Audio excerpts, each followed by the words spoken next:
Dios les bendiga, mis amados hermanos, amigos. Sean ustedes bienvenidos una vez más a su devocional, que este día vamos a abrir siempre las Escrituras en el libro de Mateo, capítulo 16, para que usted y yo podamos entender qué es lo que Dios quiere que entendamos y que busquemos el mejor camino para nuestras vidas. Empecemos.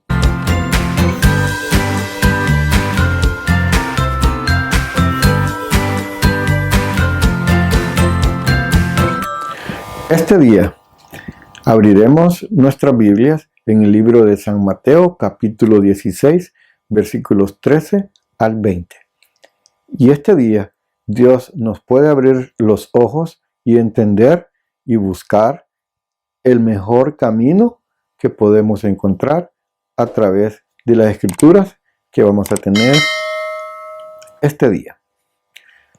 Abramos nuestras Biblias en Mateo capítulo 16, versículo 13, que dice así: Viniendo Jesús a la región de Cesarea de Filipo, preguntó a sus discípulos diciendo: ¿Quién dicen los hombres que es el Hijo del Hombre? Ellos dijeron: unos Juan el Bautista, otros Elías y otros Jeremías o alguno de los profetas. Vemos en el versículo 13 que el Señor Jesús llega con los discípulos a la región de Cesarea de Filipo. Y esto es para poderles dar una clase, ya que el Señor Jesús les gusta dar clases, pero le da unas clases tanto teóricas como prácticas. Y en este caso, Él los hace llevar, camina hacia esta región de Cesarea de Filipo. En estos dos versículos vemos que el Señor Jesús está tratando de que los discípulos puedan entender, hacer una sola idea, porque están escuchando lo que pasa a sus alrededores. Unos dicen que es Elías, el otro dice que es Jeremías. Entonces, lo que el Señor Jesús quiere, uno de los propósitos de Él, es que entiendan los discípulos y que lleguen a comprender de la mejor manera y por ellos mismos quién es Jesús. Y veamos por qué Él los lleva a esa región, a la región de Cesarea y Filipo. Para eso quisiera que retrocedamos un poquito y vamos al libro de Mateo, capítulo 15, versículo 39, y veamos qué dice. Entonces, despedida la gente, entró en la barca y vino a la región de Magdala. Es decir, el capítulo 15, versículo 39, nos dice que el Señor Jesús estaba activo en otra zona. Sin embargo, Él dice que Él llega a la región de Magdala. Vámonos al mapa para poder entender dónde está el Señor Jesús y a dónde Él se dirige, para que podamos entender lo que vamos a seguir viendo más adelante. Veamos este mapa. En el mapa podemos identificar la región de Magdala, que está a la orilla del mar de Galilea. Y cuando nosotros leemos y pasamos al siguiente capítulo, porque el Mateo 15, 39 es el último versículo. Leemos en el versículo 5, dice: llegando sus discípulos al otro lado, se habían olvidado de traer el pan.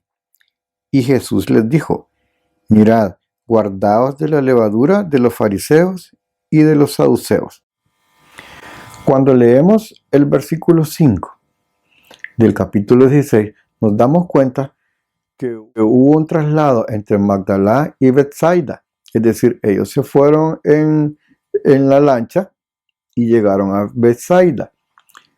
De allí, de ese lugar, vemos que ya en el versículo 13, donde estamos leyendo, ya aparecen mucho más arriba, en la zona de Cesarea de Filipo. Es decir, ellos caminaron hasta esa zona con el Señor Jesús. ¿Cuál era el motivo, el objetivo, el propósito del Señor Jesús? Veamos. Ok, en la región de Cesarea y Filipo hay una ciudad que se llama Petra.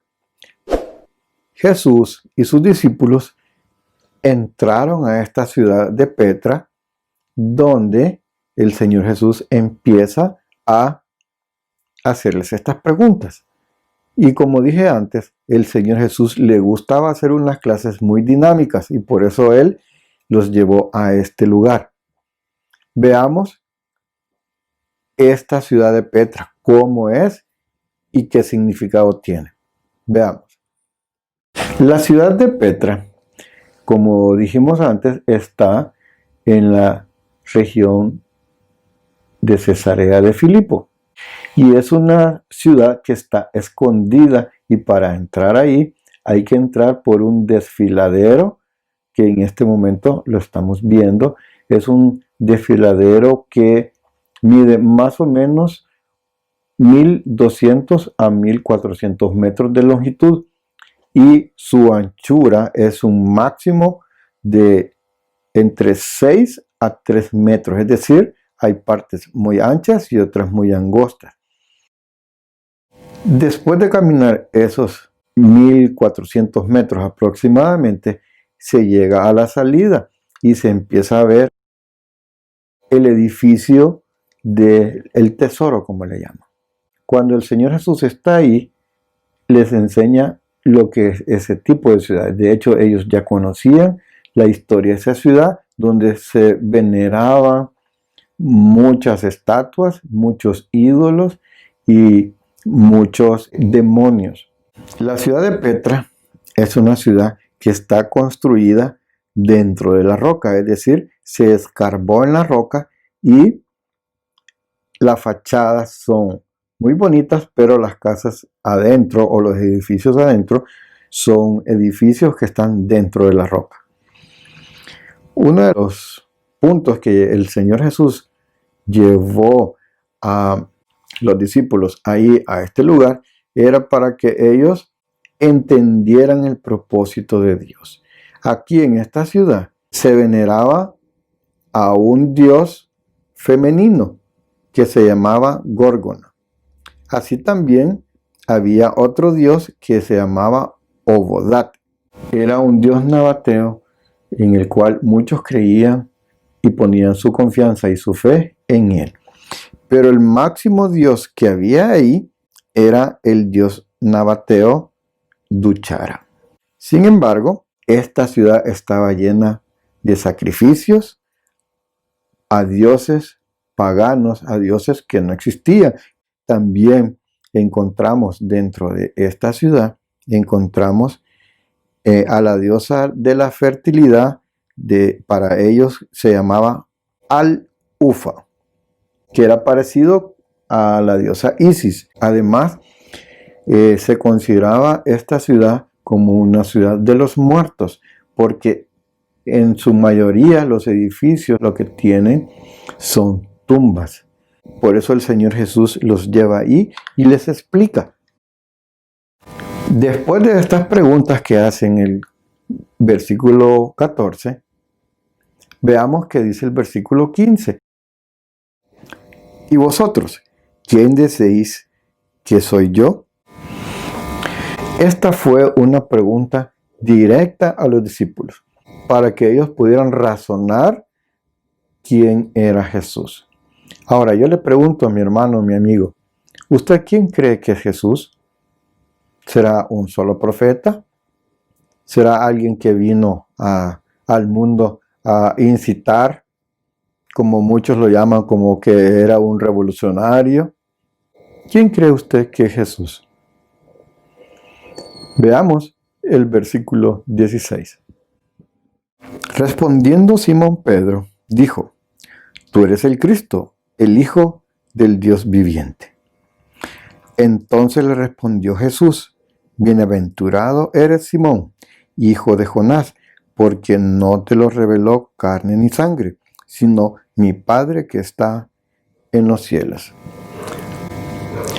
Estos dos versículos son fundamentales no solo para Pedro ni para sus discípulos, sino también son fundamentales para usted y para mí. ¿Por qué razón? Porque eso nos da a entender y nos hace tener la seguridad de que Jesús es el Hijo de Dios. Y Jesús llegó al mundo a morir por sus pecados y por los míos. Si nosotros creemos eso, viene la otra pregunta. ¿Por qué hay mucha gente que cree en los santos y venera a los santos? ¿Por qué hay mucha gente que le da honor a otras deidades? Si el único que murió por sus pecados y por mis pecados fue el Señor Jesucristo. Y Pedro fue el que tomó la batuta y les dijo, en nombre de todos, dijo, tú eres el Cristo, el Hijo del Dios. Y eso es importante para usted y para mí, para que dejemos de creer que hay otras deidades, otras personas, quien pueden ayudarle a Dios a hacer las cosas. Dios no necesita ayuda, Él es eterno, Él es poderoso y Él envió a su Hijo a morir por nosotros. Nadie más ha muerto por nosotros. Versículo 18. Y yo también te digo que tú eres Pedro, y sobre esta roca edificaré mi iglesia, y las puertas del Hades no prevalecerán contra ella. Después de que Pedro había entendido y había revelado lo que había entendido, Jesús viene y le dice y le explica. Y por eso Él que los lleva hasta este punto de la ciudad de Petra. ¿Por qué razón? Porque Jesucristo les está dando una clase donde ellos van a entender el objetivo de poder creer en Él. Y veamos otra vez esta ciudad para entenderlo un poco mejor. Jesús está en una peña frente al edificio que estamos viendo en este momento.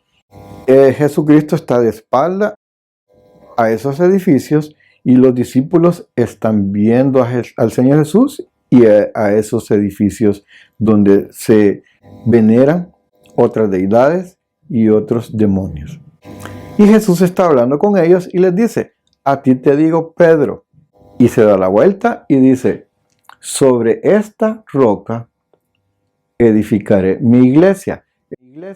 Es decir, no le está diciendo a Pedro que él va a ser la iglesia, que él va a ser la persona encargada, sino le está dando la vuelta y le dice que sobre esa roca se edificará la iglesia. ¿Por qué? Porque esa roca representa a los demonios, esa roca representa la maldad del mundo y el Señor Jesús le dice, sobre esa roca edificaré mi iglesia. Y le dice, y a ti te daré las llaves del reino de los cielos, y todo lo que atares en la tierra será atado en los cielos, y todo lo que desatares en la tierra será desatado en los cielos. Cuando le dice que le va a dar las llaves para atar o desatar, es simplemente porque, ¿qué hace una llave? Una llave abre o cierra puertas. Entonces, lo que está diciendo aquí el Señor es que no solo Pedro, sino todos los discípulos, incluyéndose también usted y yo, podemos abrir la puerta de los cielos o cerrarla dependiendo cómo nosotros creamos. Y por eso le dice, todo lo que atares en la tierra será atado en el cielo. Todo lo que desatares en la tierra será desatado en el cielo. Es decir, mi hermano, mi amigo, si usted predica el evangelio y usted lleva a alguien, a alguna persona, lo lleva a los pies de Cristo, usted le está abriendo la puerta para que pase al cielo. Pero si nosotros no le predicamos el evangelio como tiene que ser a las personas, nosotros estamos cerrando esa puerta para que esas personas no puedan pasar al cielo. Entonces usted me va a decir, bueno, pero si usted cierra la puerta y no me deja entrar, usted es malo. El Señor Jesús no le dice si usted es bueno o si es malo. Lo que le dice es que si usted abre o cierra la puerta, Él va a respetar si yo abro o no abro la puerta. Eso es lo que le dice ahí. Porque en ningún momento le dice, te voy a dar las llaves para que vos seas el dueño de la iglesia, para que vos seas el que inicie la iglesia. No dice eso. Dice, te voy a dar las llaves para que le abras la puerta o le cierres la puerta a las personas para ir al cielo. Entonces, en base a esto, a esta clase que el Señor Jesucristo les dio a los discípulos y los llevó hasta esta ciudad, entendemos y vemos hoy que la iglesia tradicional nos ha mentido, porque nos han dicho que Pedro es el fundador de la iglesia tradicional. Y ahí en ese relato donde usted lo está leyendo, no dice que está fundando la iglesia, que él es el fundador de la iglesia. Él solo dice que va a abrir o cerrar las puertas del cielo. Versículo 20. Entonces mandó a sus discípulos a que nadie dijese que él era Jesús el Cristo. Vemos en el versículo 20 que el Señor Jesús les dice, bueno, esta clase terminó, pero lo que se habla acá, por favor, no hablen a nadie. Y vea qué importante es este punto. Porque muchos asemejan que a partir de ahí hay una fundación de la iglesia. Y de hecho, la iglesia tradicional habla de que el primer papa fue Pedro. Y fue desde este momento en que Pedro fue llamado a ser papa. Veamos qué dice el libro de los Hechos, capítulo 10, 24. Al otro día entraron en Cesarea y Cornelio los estaba esperando, habiendo convocado a sus parientes y amigos más íntimos. Cuando Pedro entró, salió Cornelio a recibirle y postrándose a sus pies, adoró. Mas Pedro le levantó diciendo, levántate, pues yo mismo también soy hombre. Y hablando con él, entró y halló a muchos que se habían reunido. Nos damos cuenta que Cornelio sale a recibir a Pedro y se postra ante él. ¿Y qué le dice Pedro? Levántate, yo también soy hombre. Mi hermano, mi amigo, hoy en día vemos al Papa. Hoy en día vemos a un hombre, pero no tiene la misma humildad que tenía Pedro. Es más, si usted se va a la historia, puede encontrar de que el sistema del papado fue realizado y este inició en el siglo número 4, en el siglo 4 de nuestra era. Es decir, más o menos 400 años después de que nació Jesucristo. Es decir, si nació en el año 400 el papado, es decir, Pedro murió y nunca se dio cuenta que fue papa. Por eso las escrituras nos dan a entender mucho y por eso le decía al principio, es necesario que nosotros encontremos la guía en la palabra de Dios. Para así nosotros podemos entender y buscar el mejor camino que podamos tomar para nuestras vidas. Oremos para que este día Dios nos ilumine y nos diga en qué camino tenemos que ir. Oremos.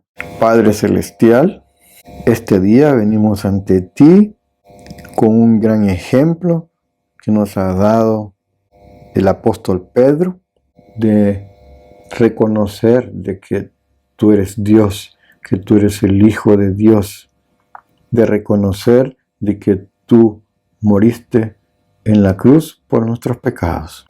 Señor, perdona nuestras ofensas, perdona nuestros pecados. No venimos ante ti porque somos buenos, sino venimos ante ti porque tú eres bueno y tú estás capacitado para perdonar nuestros pecados. Sabemos que tú eres amoroso, sabemos que tú eres bondadoso y que tu gracia nos dará la paz en nuestro corazón. Padre, te pido que este día me hagas tu hijo. Clamamos esta oración ante ti. Clamamos por esa sangre que derramaste en la cruz del Calvario, Señor. En el nombre poderoso de Cristo Jesús. Amén. Mi hermano, mi amigo, si te gustó este devocional, dale like y también suscríbete. Hasta la próxima.